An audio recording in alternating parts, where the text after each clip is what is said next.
The 20th of July, 1944. The Wolfschanze. Germany's headquarters on the Eastern Front. Nestled away in the deep forests of Poland, Adolf Hitler is drawing up plans that he believes could secure his victory in Europe. The Führer's strategies are interrupted by a knock at the door.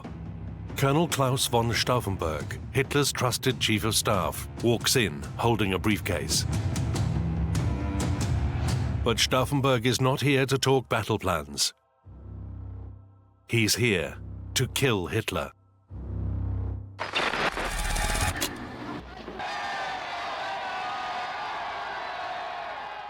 Zwei oder drei Monate vergangen sind, wird euer Terror beseitigt sein. Verwahren wir Nationalsozialismus!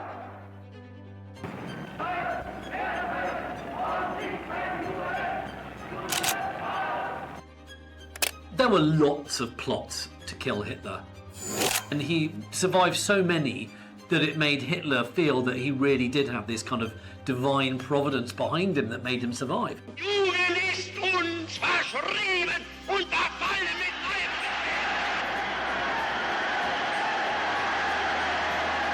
The most celebrated plot against him was the July bomb plot of July 1944, in which you've got this kind of coterie of senior officers all over the Third Reich who have been meeting in secret for many years, actually. On the 20th of July 1944, Count von Stauffenberg made a serious attempt on the Führer's life by bringing a bomb into the briefing room where Hitler was, placing it under his desk and hoping that it would kill Hitler.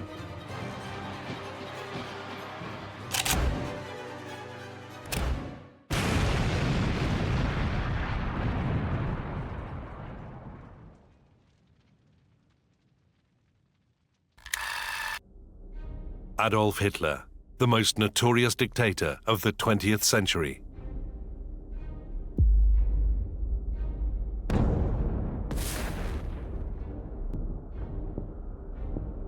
Outraged by the Treaty of Versailles and Germany's humiliation in the First World War, Hitler fiercely campaigned to rescue the fatherland from ruin. The mood in Germany at the end of World War I was that of a humiliated and defeated people and nation. This fight had been going on for 4 years. Millions of people had died, and no one had got anything or no one had got anywhere. It was a mood of revolution, a mood of deep dissatisfaction, a mood of instability, and it felt like the country was on the brink of collapse. His mesmerizing public speeches called for a new order in Germany, one which would cast off the weak and incompetent structure of the democratic regime and instead install a supreme national leader.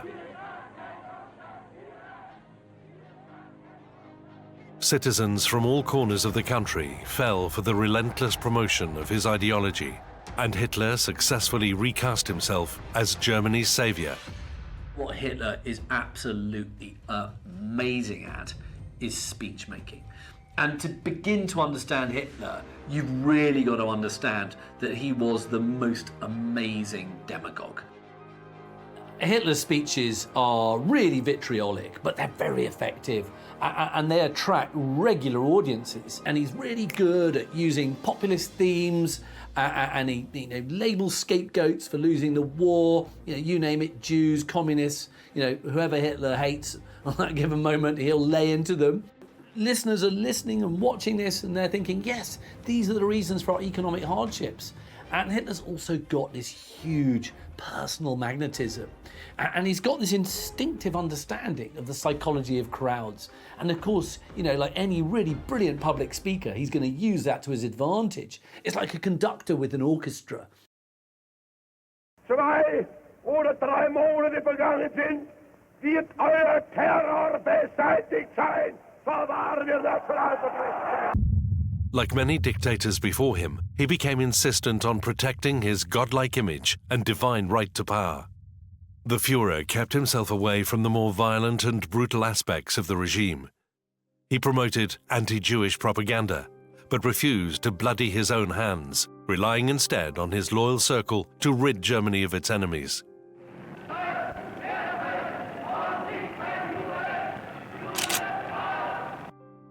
So the issue of how Hitler managed to keep his popular image clean while the final solution was underway is obviously a very interesting and a very difficult question. But I suppose the essence of it is two things. First of all, that those mass shootings that were taking place in the USSR were not on German soil. And of course, the second part, the most important part too, that the death camps, all of those were on Polish soil, so they were out of the immediate frame of sight or reference of the Germans. So again, in some way, they were happening elsewhere and not really in their immediate field of vision.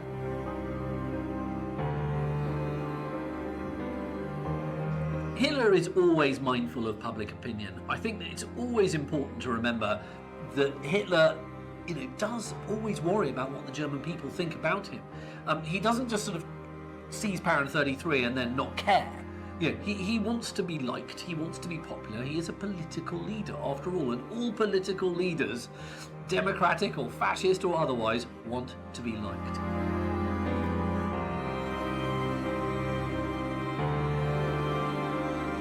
However, Hitler and the Nazis were not entirely immune to the consequences of their dark agenda.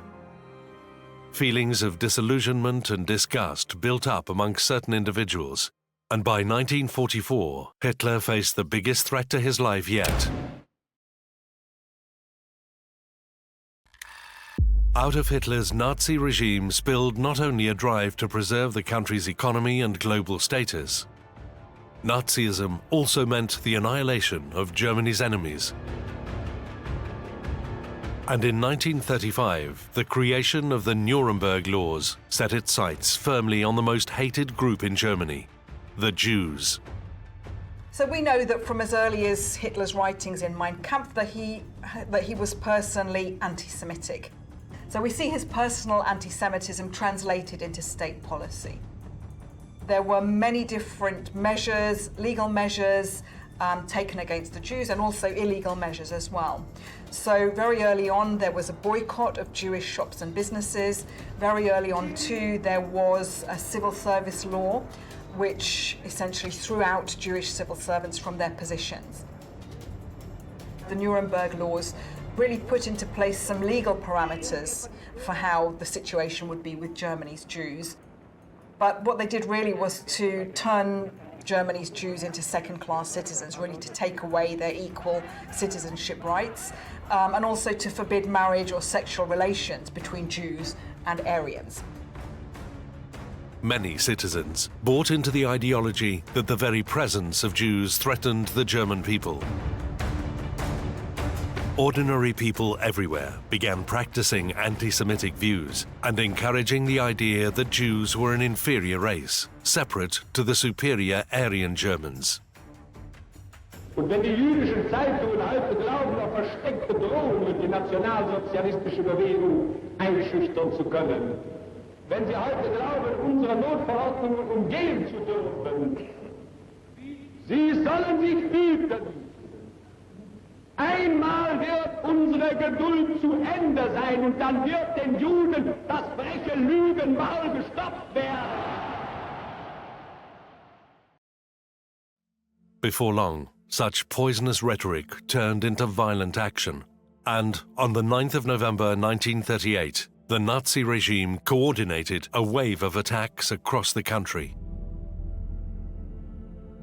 You suddenly get this thing called Kristallnacht, the Night of the Broken Glass, in 1938, where the Nazis just literally set fire to synagogues everywhere.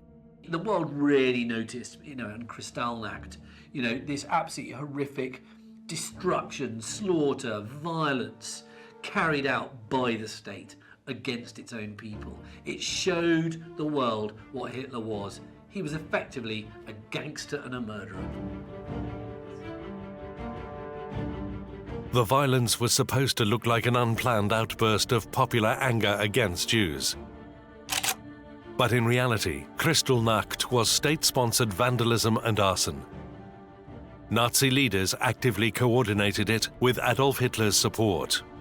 There's no doubt about the centrality of anti-Semitism to Hitler's worldview. There's absolutely no doubt about that. But what he seemed to be trying to do was sort of stay in the shadows, so that when we get a pogrom like this, that the public, the German public and the population were quite affronted by it. Maybe not because they particularly supported the Jews, but because it was a sort of flagrant violation of law and order, and sort of a kind of very violent affair across the land. So there wasn't, it wasn't popular in that respect. So there's that idea then that Hitler was sort of staying in the shadows and not being associated with that. I think he managed to maintain his popularity during this time. First of all, because he was staying in the shadows of more unpopular policies. And there was certainly that sentiment among the German population, because of this myth that surrounded the Führer, that, well, if there were unpleasant things going on or policies that they didn't like, then somehow that Hitler couldn't know about it, that he wasn't associated with it, that it had to be one of the other leaders.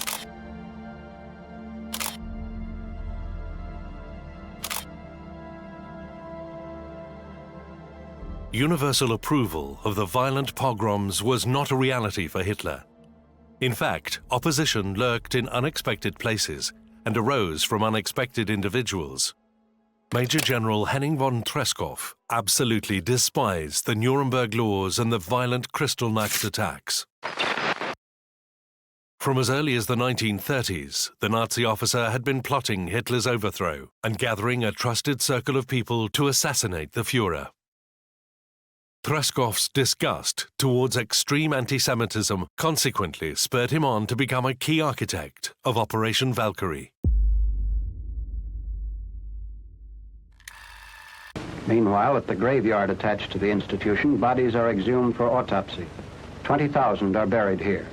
15,000 who died in a lethal gas chamber were cremated and their ashes interred.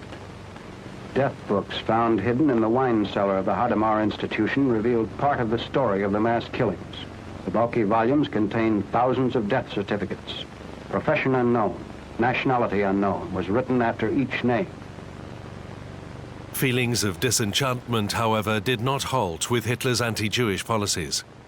In 1939, one of the darkest programs of the Nazi regime came into existence. Action T4. Where Hitler's popularity starts to take a real dent is his association, or the Nazi association, with what is called the T4 program. Now, the T4 program is named after the address in which it was headquartered, Tiergartenstrasse 4 in Berlin. And it really was the most repellent form of kind of Nazi quote-unquote medicine that you could imagine. Because it was this idea that you have to treat a people as a body. But what if you've got part of your body as a population that is considered to be weak, i.e. sort of cancerous or deformed or has hereditary illnesses? Well, why don't you just chop them off as well? Because if you can get rid of them, i.e. people with congenital problems, you're going to stop those bad genes being passed on. And that's essentially what the T4 program is.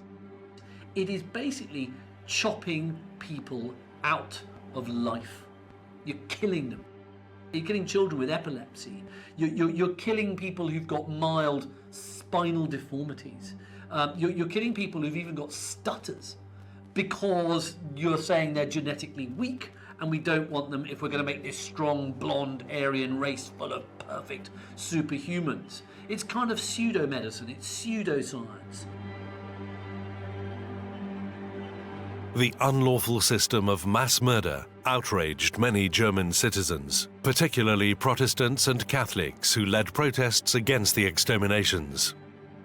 Relatives of patients everywhere frantically panicked, with many withdrawing their relatives from asylums to care for them at home. In some places, doctors and psychiatrists also cooperated with families to have patients discharged or transferred to private clinics beyond the reach of T4.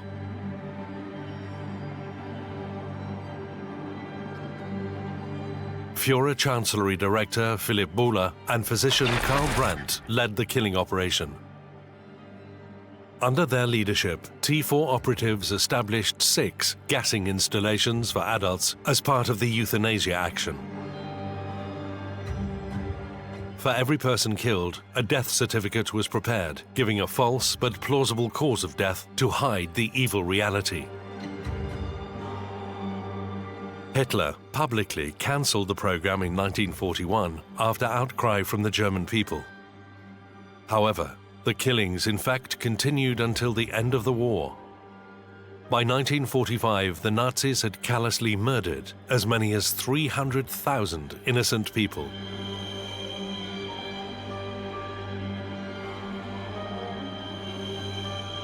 The T4 euthanasia program represented in many ways a rehearsal for Nazi Germany's subsequent genocidal policies. Planners of the final solution later borrowed the gas chamber method to eradicate the Jewish and Roma populations on a scale never before seen in history.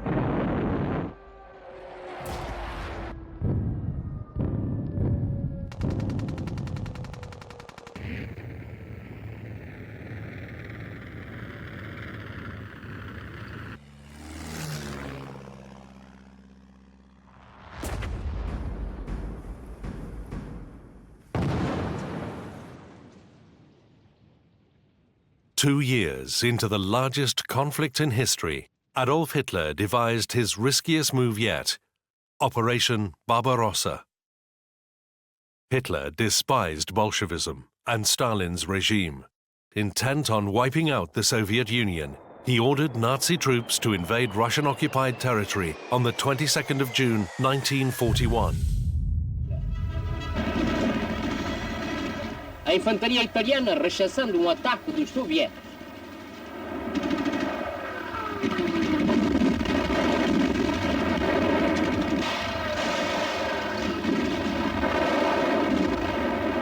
Explosão de carro blindado soviético. Hitler had assured the High Command that we have only to kick in the front door and the whole rotten edifice will come tumbling down. But Russia was not France. Despite the serious losses inflicted on the Red Army and extensive territorial gains, the mission to completely destroy Soviet fighting power was not achieved. The Soviets were not going to go down easily. Had Hitler stopped after he'd successfully conquered France and the Low Countries and not decided in June 1941 that he was going to invade this really quite big country called Russia, he may have stayed in power.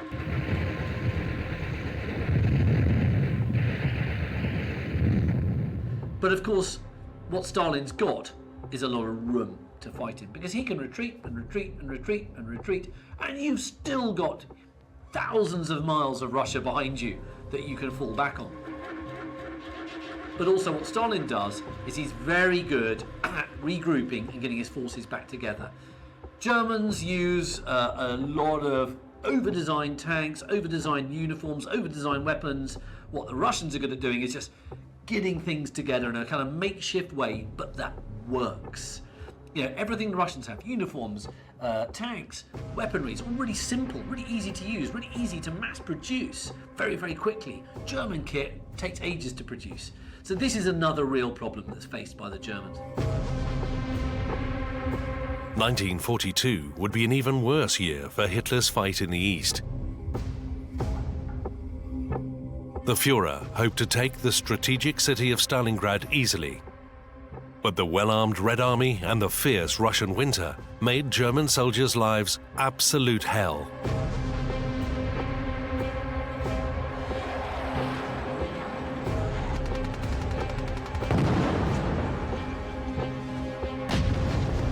By mid-November, the Germans found themselves outnumbered, outgunned, extremely low on food and medical supplies, and surrounded by Russians. But Hitler refused to withdraw troops. He placed prestige over lives and commanded, "They hold their positions to the last man and the last round." He also promised additional provisions that never arrived. So when the tide of the war turned in 1943 with the Battle of Stalingrad, and then the fortunes went the other way, then that sort of question of the infallibility of the Führer came to be called into question. So whilst by this point, after Stalingrad, the cult of the leader was diminished somewhat, he'd created this myth of the Soviet hordes and this great Soviet enemy to such an extent that out of fear and out of desperation, both the army and the home front really worked until the bitter end before capitulation. Left with little choice, German General Friedrich Paulus went against Hitler's orders and surrendered his weakened troops to Russia on February 2nd, 1943, an act which Hitler later called treason. The heavy defeat punctured the Führer's power in Europe, and a lurking feeling of disenchantment spread throughout the German army. Stalingrad soon became a major catalyst for conspirators across the Third Reich to join the plot to kill Hitler.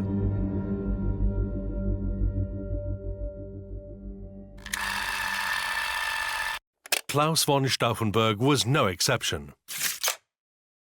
He had witnessed firsthand the absolute catastrophe on the Eastern Front and became convinced that Hitler had to be removed.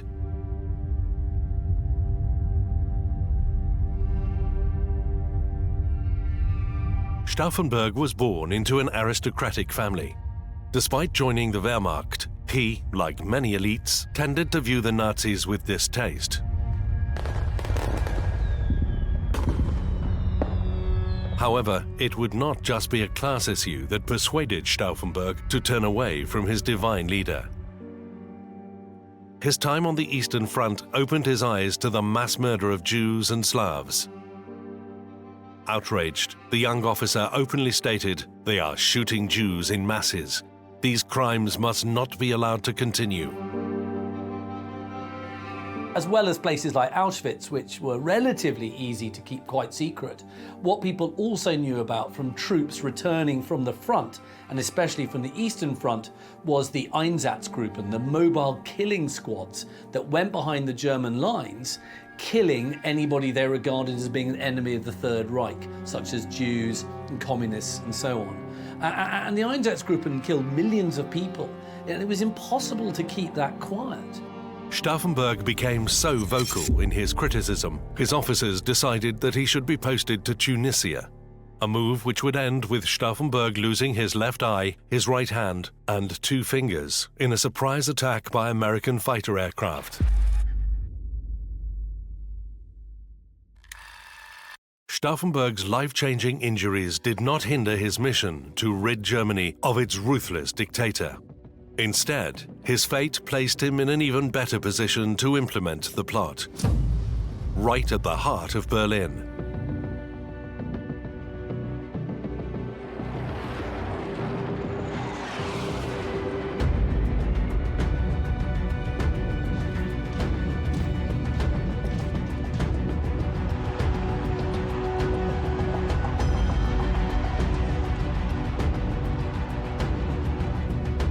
In September 1943, Stauffenberg was posted to the headquarters of the replacement army on the Bendlerstrasse. Here, he would be introduced to 2 key conspirators, Major General Henning von Treschow and General Friedrich Olbricht. The tide of the war was now turning against Germany. The trio had to move fast to implement the plot. We shall defend our island, whatever the cost may be. We shall fight on beaches, landing grounds, in fields, in streets, and on the hills. We shall never surrender.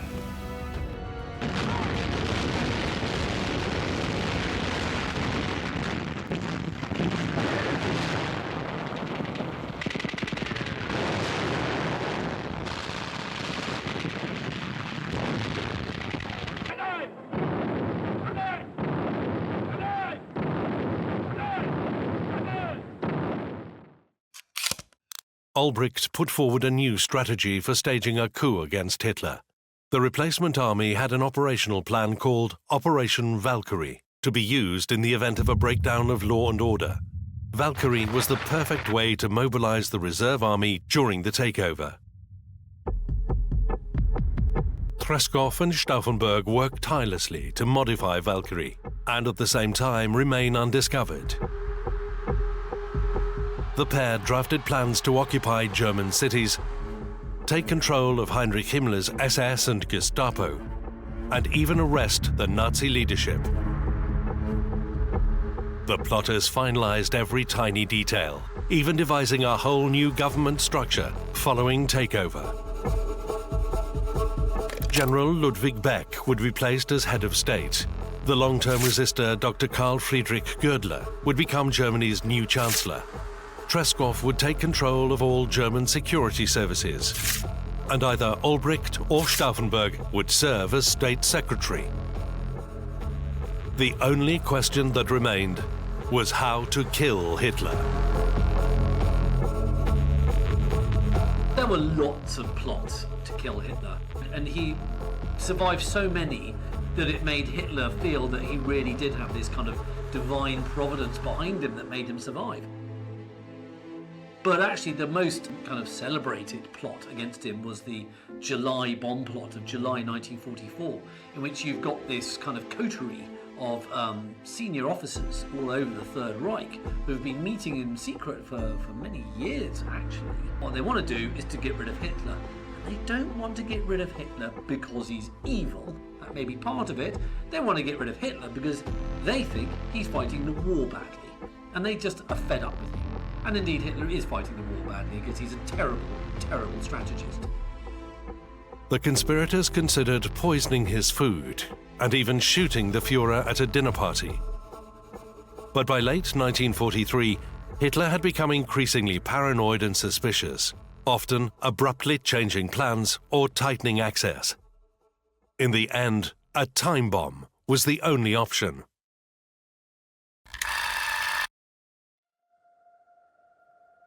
At the time of planning, none of the conspirators had direct access to Adolf Hitler. However, in 1944, everything changed for Stauffenberg. General Friedrich Fromm, the commander of the replacement army, appointed Stauffenberg as his chief of staff. Fromm was the only officer other than Hitler who could initiate Operation Valkyrie with his signature. Aware of his subordinate's plan, he made a deal to remain quiet on the condition that he became a top official in the new government after the mutiny. The plan was coming into place, and Stauffenberg was now in a position where he could see Hitler on a regular basis. Of all the conspirators, he was the best placed to become the assassin.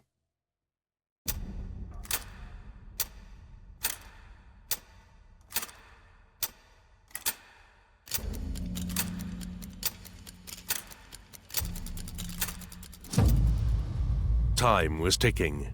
Certain defeat in the war closed in, and the coup needed to take place soon to save Germany from total destruction. The army had posted Tresckow to the Eastern Front, and the original assassin, General Helmut Stief, had backed down from the plan.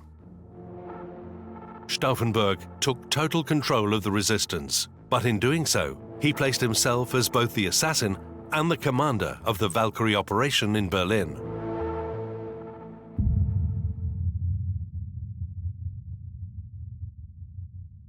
Hidden away in the dark shadows of the Masurian woods, Hitler was gathering his most trusted officers for a military conference at the Wolfschanze.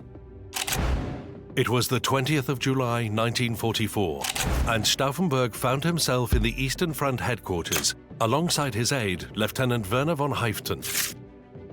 Briefcase in hand, the colonel now had the perfect opportunity to plant a bomb that could change the course of history forever. So on 20th July 1944, everything's in place. You've got people in Berlin ready to take over the SS. You've got various army units all over the Third Reich ready to go at the drop of the code word Valkyrie, which is going to say that Hitler's being killed. However, the summer sun had reared its brutal head. The atmosphere was intense and uncomfortable, and, irritated by the heat, Hitler moved the meeting from the Führerbunker to a wooden hut. At 12:30 p.m., Stauffenberg excused himself to a nearby room, claiming he needed to change his shirt. But in reality, the pair began fusing the first bomb. A guard knocked at the door, urging the colonel to hurry up. Haeften and Stauffenberg panicked. The Führer was waiting, and no time remained to fuse the second bomb. One bomb would have to do. As the seconds slipped away, Stauffenberg swiftly excused himself under the pretext of making a phone call.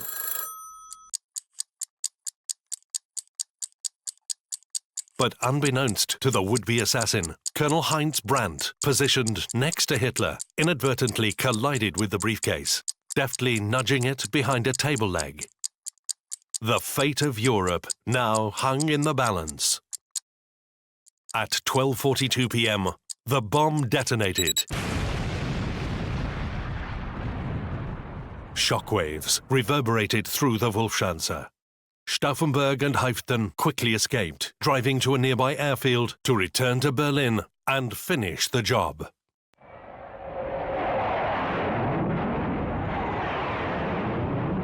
The hopes of resistance crumbled as the aftermath unfolded.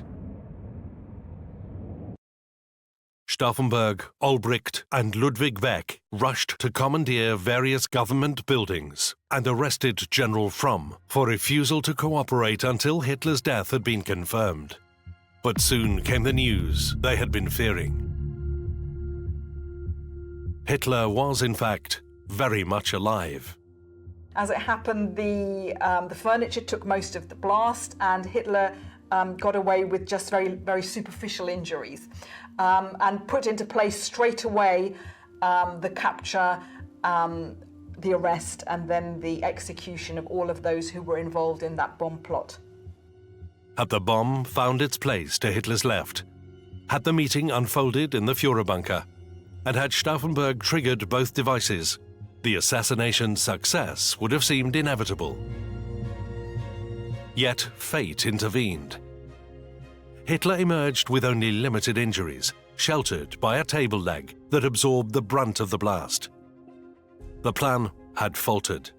The tables had turned. The dream of a world without Hitler slipped through the grasp of those who dared to defy.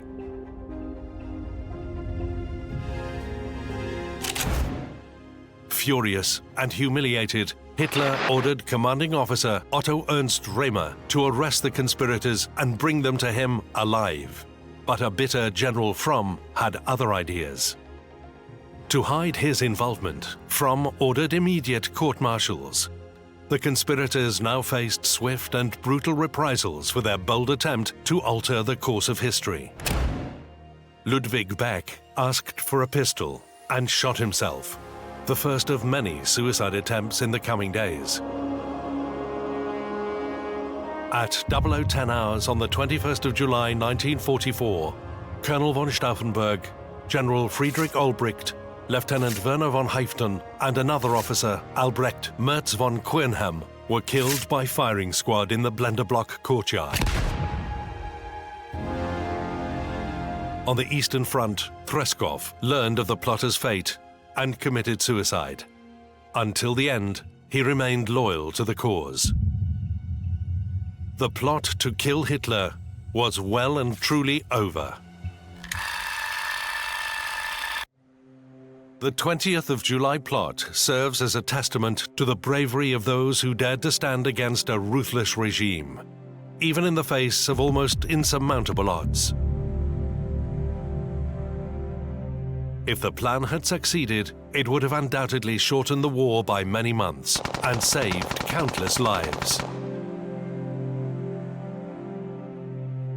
However, Hitler's days were still numbered, and he would face the looming shadow of death sooner rather than later. The Russians moved steadily from the east, whilst the Western Allies crossed the Rhineland. By April 1945, 3 million Soviet troops dealt brutal blows to the last traces of the German resistance. With the Russians at the gates to Berlin, Adolf Hitler had nowhere to run. The first half of 1945 is probably the darkest 6 months in Germany's history, because it's being invaded by the Russians, the Red Army from the east, and you've got the other allies coming through from the west.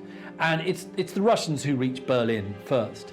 And when they reach Berlin, it's a city in rubble, it's a city in flames, it's a city in chaos, it's a city in which squads of marauding loyal Nazis are going around hanging people who are not taking part in the resistance to the city. It's a city in which you then got some Nazis committing suicide. It is the most benighted, appalling place you can imagine. And you've got the Soviet army literally raping and pillaging this city. Towards the end of the war, of course, Hitler was spending more and more time in his mountain retreat, the Berghof, and then people were seeing less of him. He was making less and less public appearances, and then eventually, in the last months of the war, into the Führer bunker. And this is when public opinion of the Führer starts to crumble. Hitler's last days in the Führer bunker under the Reich Chancellery in the centre of Berlin, are a kind of terrible end of a Shakespearean tragedy, as the thunder of Russian artillery all around them, and they're deep inside this sort of concrete underground fortress. Everybody's sort of kind of going mad, and especially Hitler. On April the 30th, he committed suicide in his bunker. As the city at the heart of his 1,000-year Reich burned to the ground and crumbled in ruins around him. The war in Europe ended forever on May the 7th, 1945, and Hitler's rule was finally over. The question of how much the Germans knew about what had happened to the Jewish population is very complex. So certainly they knew that their Jewish compatriots were disappearing, being taken away. They were being taken away, they believed, as indeed some of the Jewish people themselves believed, they were taken away to work in the East. During the war, word leaked out from people who had escaped some camps.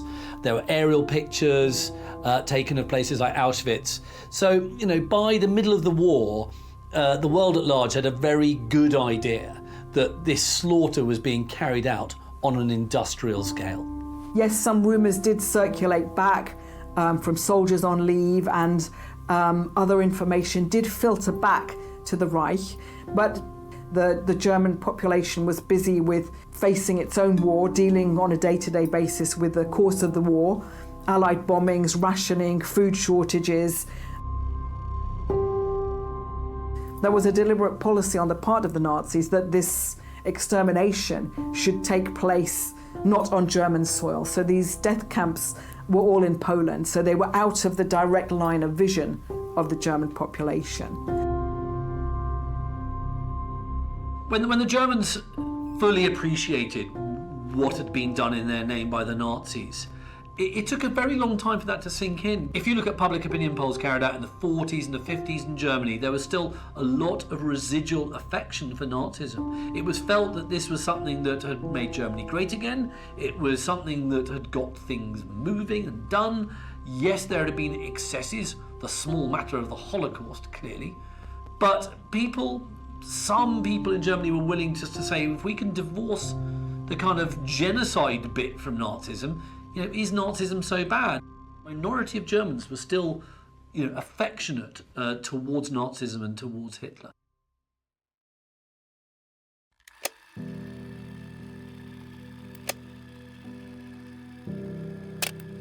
The tyrannical force of Nazi Germany sent the world into chaos. An empire of hate, violence, and discrimination had spread across the world like a virus. The atrocities of the Nazi regime came to popular attention. Both the Western and the Soviet forces came to liberate the Nazi camps, and they were absolutely shocked and horrified with what they found. And once that became known to the German people as well, then they were again absolutely horrified and appalled about what had been carried out in their name by the Hitler dictatorship. Hitler's rule left a mark on history, a reminder that this behavior should never be tolerated, and the world should not dismiss such brutal atrocities again. Certainly, there are a lot of reasons why you might have voted for Hitler in the 30s, not all of which involved you being evil. But certainly, if you were a fan of Hitler after the war still, and after all the revelations that had come out, then I would say you definitely are evil.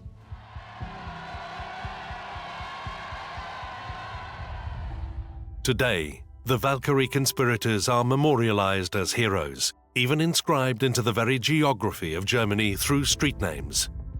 A reminder that in times of darkness, there will always be those brave enough to fight evil, even from the inside.